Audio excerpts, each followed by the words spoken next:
Did you ever hear the old saying about fish and house guests?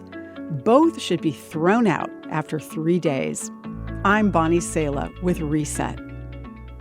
In all seriousness, there are some things that we really need to get rid of.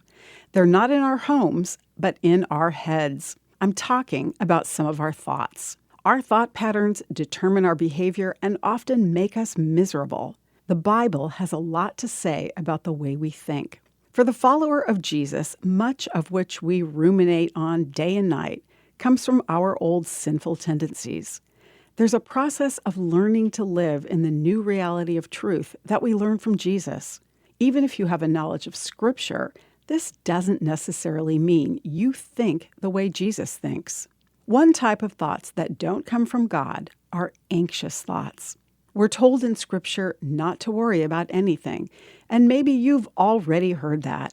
But did you realize that this do not worry verse directly follows a verse about the joy and nearness of God?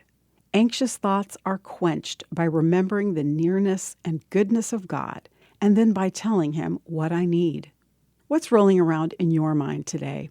The economy? A recent tragedy? The last thing you mindlessly scrolled through on social media? Don't copy the behavior and customs of this world, Romans says, but let God transform you into a new person by changing the way you think. Then you will learn to know God's will for you, which is good and pleasing and perfect. A prayer for transformation of your mind is a prayer God will answer. I'm Bonnie Sala with Reset.